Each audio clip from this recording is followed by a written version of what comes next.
Hi everyone, I'm Mary with Mary Greeley News. Thank you for joining me.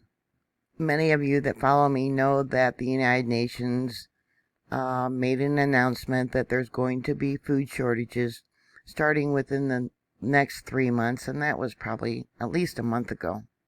And I watched the inauguration and listened to Biden's speech once he was sworn in as president. He talked about unity of the country, and 3 times he mentioned the citizens of rural America. Who's rural America? Well, that's the small towns and farmers across this country, the backbone of the United States. Yeah, 3 times rural Americans I counted that he mentioned in his speech to be united with everybody else. I guess he didn't get the votes from rural Americans. Biden vows, one of the first of 7 things I guess that he's going to do now that he's president. He vows to pay farmers to plant cover crops and put land in conservation. That means no food grown. Less food means higher prices. You control the food, you control the people, right? We all know that.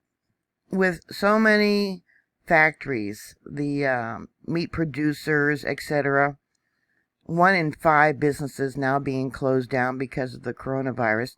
You have noticed, I have noticed the spike in food costs. I've been working on this all day. I've been doing a lot of research.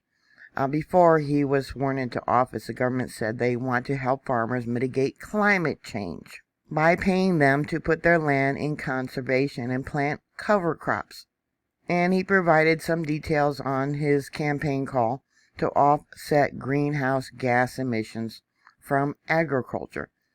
I don't think agriculture, when you're raising your cows and sheep and chickens and planting food to eat, is putting out as much pollution as what a lot of these factories do.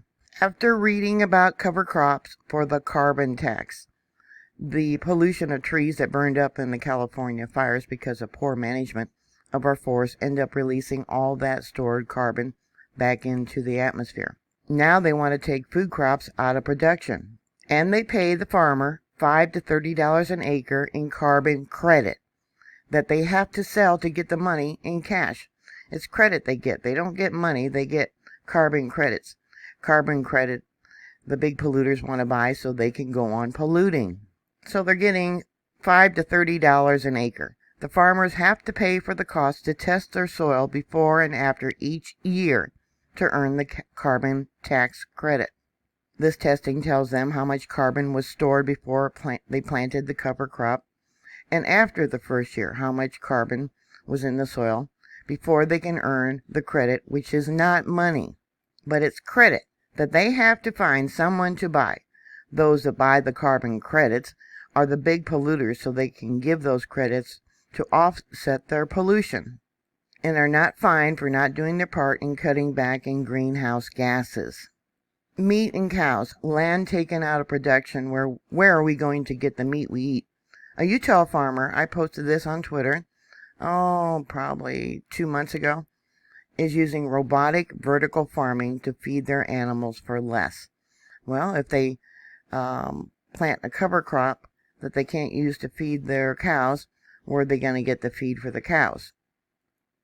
So this Utah farmer put in some vertical silos to grow the food. When I found the different stories and information about vertical farming, I was wondering why so many companies around the world were building these. They were putting them in apartments. They've been doing this for like 30 years, putting in this vertical growing system for emergency responders, etc., that they would live in, special units, special houses for the elite. I was wondering what kind of disaster could be coming where we don't have the land anymore to grow our food. Well, if they take it out of production, where are we going to get our food? It's going to be higher cost to grow it in vertical farming type of facilities, where the robots, in this case, plant the seed and water the trays that hold all the food.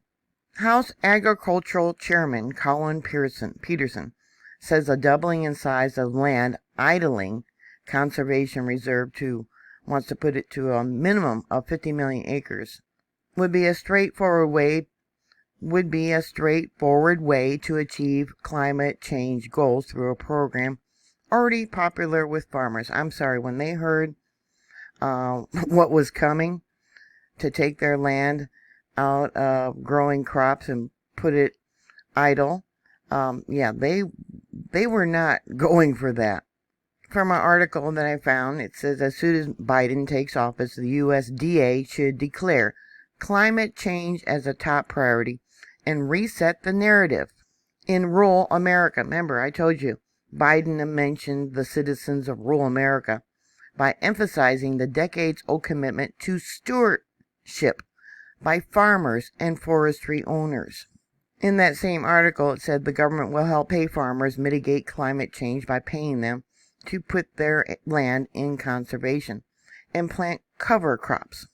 That's what now the President-elect Biden said, providing some details on his campaign call to offset greenhouse gas emissions from agriculture. I posted a link to that article. It's on agricultural.com. Yeah, less food means higher prices. Control the food and you control the people. Taking all this land out of food production, they think that roughly 10% of the emissions nationwide would drop. I think the cost of our food is going to go up more than 10%. Climate change is among the 4 priorities for Biden during the transition, along with a pandemic, economic recovery, and racial equality. The Biden-Harris transition team described climate change as an existential threat and says that the new administration will lead a global effort to get every major country to ramp up the ambition of their domestic climate target. As soon as Biden takes office, the USDA should declare climate change as a top priority and reset the narrative in rural America, once again, rural America, by emphasizing the decades-old commitment to stewardship by farmers. They want to take away the stewardship of farmers and forestry owners, says a white paper authored by 150 climate and energy experts. So what are cover crops? Things such as ryegrass, crimson clover, oilseed radishes, and cereal rye, which prevent soil depletion when the cash crops are out of rotation. And the article goes on about how this is all part of that so-called Green New Deal. One sentence in question and answer document about the proposal raised the alarms across the agricultural industry. We set a goal to get to net zero rather than zero emissions in 10 years, because we're not sure we'll be able to get rid of farting cows and airplanes that fast. Says we can ramp up renewable manufacture and power production, retrofit every building in America. Well, they tried to do that. I believe it was Chicago. And it failed. Build the smart grid, overhaul transportation and agriculture, and plants lots of trees and restore our ecosystem to get to net zero.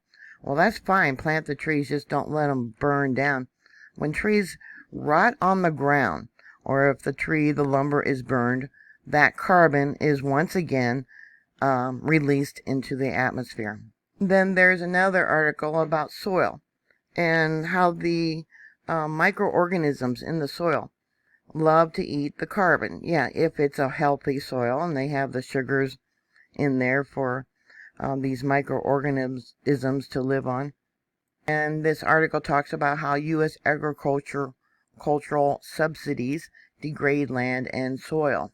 Unfortunately, the U.S. subsidized cropping system does not support microbial health. Almost 1/3 of the 320 million acres. So if you want to know how many acres there are here in the United States, this article says we have 320 million acres of harvested cropland in the U.S. is used to produce corn, and another 1/3 used to produce soybeans. Most of the corn and soybeans are not grown for human consumption. They are exported and used as feedstock for livestock production, but they constitute 2 of the most heavily subsidized crops in the U.S. They grow the corn also for ethanol. And it also talks about the fertilizers that are used on the land, which is bad for the soil. In recent years, as researchers have shown that atmospheric carbon can be sequestered in soil, the idea of farmers selling carbon offsets has re-emerged. On-row operations, most scientific agree that a combination of reducing or stopping tillage, planting cover crops, rotating diverse crops, and in some cases adding animal for managed grazing are most effective. But other practices such as adding a layer of compost to the soil, adding trees and other perennials to farms, and maintaining riparian corridors have been found to draw down carbon on range lands. The methods for measuring carbon are also expensive and controversial. One article says they need to test the soil going down about 30 inches, not just the top 2 inches of soil. But the practice is gaining popularity outside of farming circles over the last few years. Companies including General Mills, Danone, Cargill, McDonald's, Target, and Land O'Lakes announced plans to advance regenerative agriculture on millions of acres of North American farmlands. All big companies that don't care what you pay for your foods. Land O'Lakes, I remember they got in trouble for overcharging for milk and butter and things like that. An unprecedented number of governments and corporations, including Apple, Microsoft, BP, Google, Facebook, and around 30 European companies have recently announced plans to become carbon neutral by reducing emissions. Yeah, they're going to sell their carbon tax and buying offsets. See that right there? Some have even vowed to become carbon negative by balancing out all of their historical emissions through offsets. Yeah, they're buying their carbon tax. Yeah.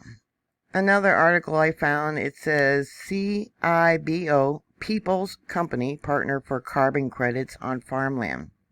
They have developed a partnership to offer carbon credits on more than 20,000 acres of land managed by People's. Oh, that's going to be another 20,000 acres taken out of food production. So evidently they've already made arrangements to sell their carbon credit at about $20 per acre, because this 20,000 acres of land, they're saying, could bring in about $400,000 of new revenue for owners and operators in the first year.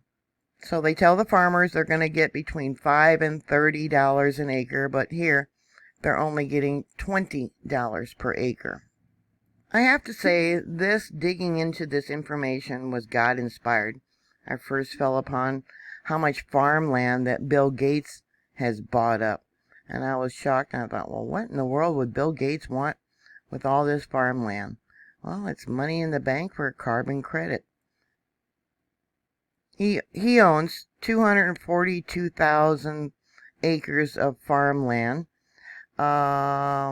Recreational is 1,234 acres.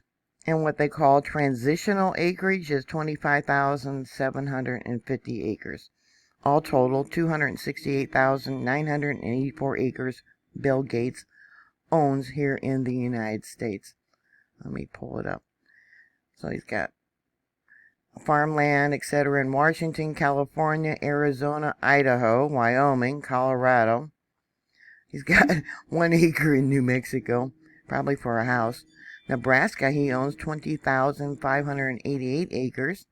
Wisconsin, almost 1,188 acres. Iowa, 552 acres. Yeah, he's probably paying pennies on the dollar for these acreage. Florida, 14,828 acres.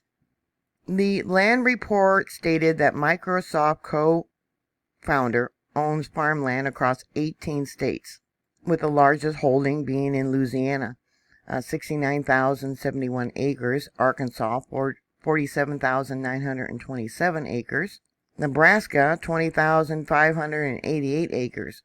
Gates also owns a stake in more than 24,800 acres of transitional land outside of Phoenix. So what is transitional land? Transitional land is property that is in the process of changing from one form of land use to another.